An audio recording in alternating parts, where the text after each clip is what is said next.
بسم اللہ الرحمن الرحیم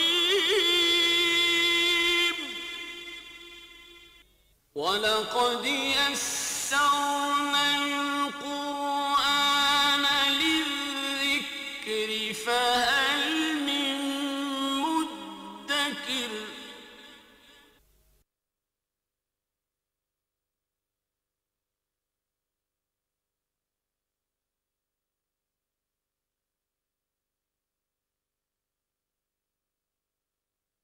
أما بعد فأعوذ بالله من الشيطان الرجيم بسم الله الرحمن الرحيم ويقولون آمنا بالله وبالرسول وأطعنا ثم يتولى فريق منهم من بعد ذلك وما أولئك بالمؤمنين صدق الله العظيم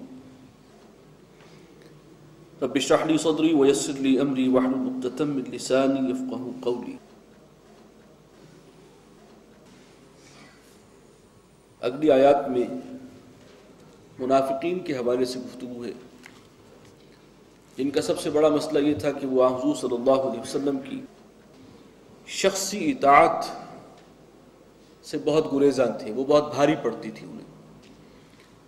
وہ کہتے تھے ٹھیک ہے قرآن میں کوئی حکم نازل ہوا ہے تو چلے بات ہے، اب آپ جو اپنی طرف سے حکم دیتے ہیں اور نکلنا ہے اب نکالو یا خرچ کرو یا نکلو اللہ کی راہ میں، جہاد اور قتال ہے، تو یہ جو ہے یہ بہت بھاری ان پر پڑتے تھے اور وہ اس اطاعت سے جی چراتے تھے. یہ اصل مرض تھا ان کا. وَيَقُولُونَ آمَنَّا بِاللَّهِ وَبِالرَّسُولِ، اور وہ کہتے تو ہیں کہ ہم ایمان لائے اللہ پر اور رسول پر بھی. وَأَطَعْنَا، اور ہم نے حکم مان لیا، ہم اطاعت کر رہے ہیں. ثُمَّ يَتَوَلَّى فَرِيقٌ مِّنْهُم مِّن بَعْدِ ذَلِكَ، اور پھر روگردانی کرتا ہے ان میں سے ایک گروہ، ایک فریق اس سب کے بعد. وَمَا أُولَئِكَ بِالْمُؤْمِنِينَ، حقیقت کے اعتبار سے یہ لوگ مومن نہیں ہیں. ان کے دل اس نور ایمانی سے اب تہی ہیں، محروم ہیں، خالی ہیں. صرف زبانی کلامی دعویٰ ہے ان کا ایمان کا. وَإِذَا دُعُوا إِلَى اللَّهِ وَرَسُولِهِ لِيَحْكُمَ بَيْنَهُمْ، اور جب انہیں بلایا جاتا ہے اللہ کی طرف اور رسول کی طرف کہ وہ ان کے درمیان فیصلے کریں، یعنی کوئی مقدمہ ہے، کوئی تنازع ہے اور ان سے کہا جاتا ہے کہ اس مقدمے کو لے کر آؤ حضور صلی اللہ علیہ وسلم کی عدالت میں، تو اذا فریق منہم معرضون،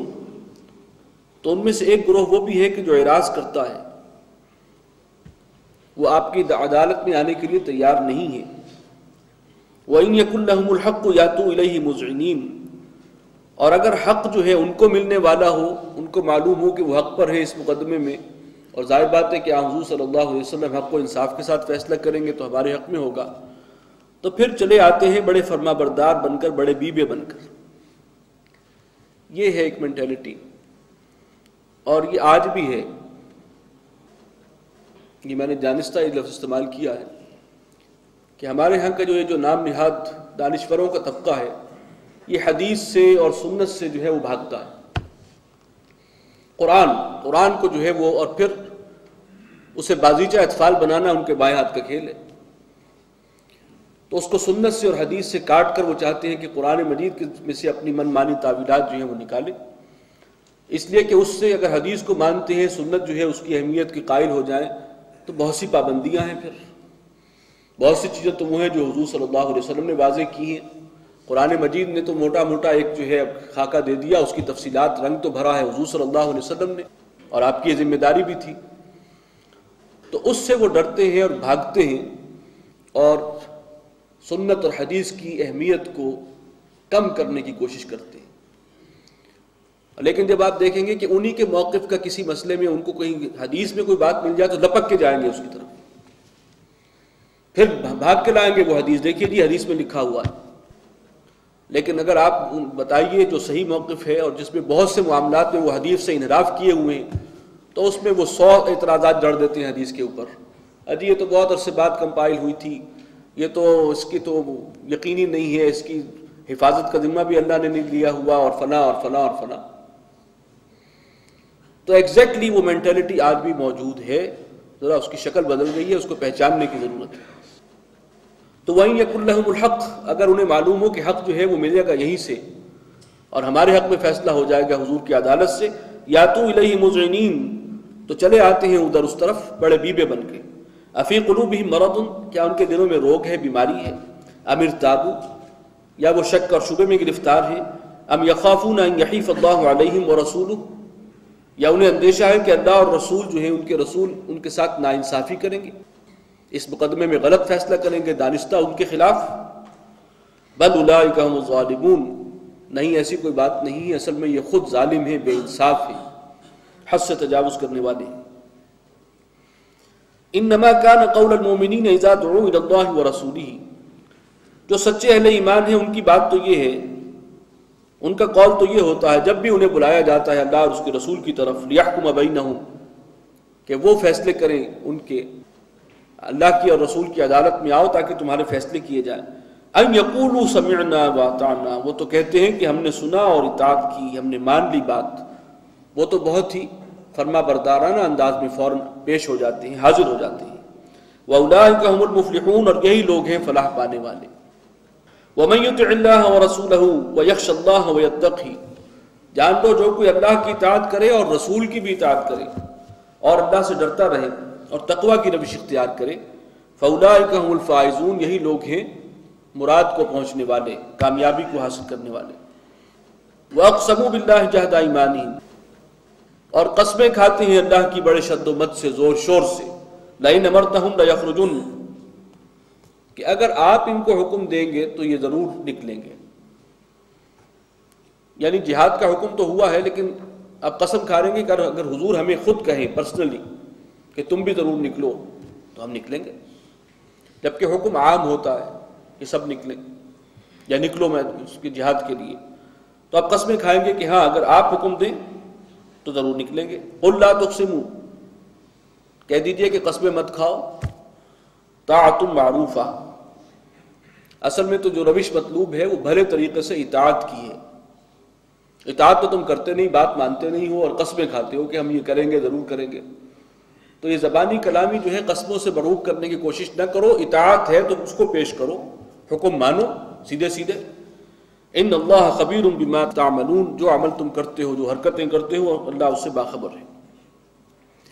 قل اطیعوا اللہ واطیعوا الرسول، کہو کہ اطاعت کرو اللہ کی اور اطاعت کرو رسول کی، دیکھیے کتنی مرتبہ تکرار ہے اطاعت رسول۔ فَإِن تَوَلَّوْا، اور اگر تم منہ پھیرو گے اس سے، فَإِنَّمَا عَلَيْهِ مَا حُمِّلَ وَعَلَيْكُمْ مَا حُمِّلْتُمْ، تو جان لو کہ رسول پر تو صرف وہ ذمہ داری ہے جو اس پر ڈالی گئی ہے، اور تم سے باز پرس ہوگی تمہاری ذمہ داری کے حوالے سے جو تم پر ڈالی گئی ہے۔ یعنی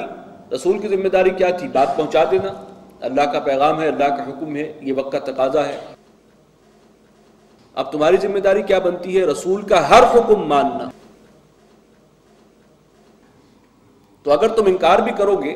تو اپنے ہی پاؤں پہ کلہاڑی چلاؤ گے، تم گویا جو ذمہ داری تمہاری تھی اس سے تم پہلو تہی کر رہے ہو، اس میں مجرمانہ جو ہے تم غفلت کا ارتکاب کر رہے ہو، اور اللہ کے ہاں پکڑ تمہاری ہوگی۔ وَإِن تُطِيعُوهُ تَهْتَدُوا، اور اگر تم رسول کا کہنا مانو تو پھر تم راہ ہدایت پر ہوگے، یہ ہے صحیح راستہ۔ وَمَا عَلَى الرَّسُولِ إِلَّا الْبَلَاغُ الْمُبِينُ، رسول کے ذمے تو بس صاف صاف پہنچا دینا ہی ہے، اس سے بڑھ کر کوئی ذمہ داری نہیں تھی۔ وَعَدَ اللَّهُ الَّذِينَ آمَنُوا مِنكُمْ وَعَمِلُوا الصَّالِحَاتِ، یہ آیت استخلاف ہے، سورہ نور کی بہت معروف اور بہت اہم آیت ہے اپنے مضمون کے اعتبار سے، جس میں اللہ تعالیٰ نے مسلمانوں سے وعدہ کیا ہے کہ انہیں اقتدار اور خلافت عطا فرمائے گا۔ وعد اللہ الذین آمنوا منکم وعملوا الصالحات، اے مسلمانوں تم میں سے جو لوگ ایمان والے ہیں اور جنہوں نے تمہارے میں سے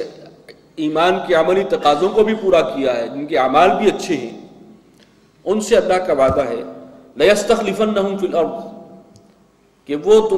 وہ انہیں زمین میں تمکن اور استخلاف یعنی خلافت عطا کرے گا، اقتدار، حکومت۔ لیکن یہاں یہ بات نوٹ کر لیجئے کہ یہ وعدہ اللہ نے کب کیا؟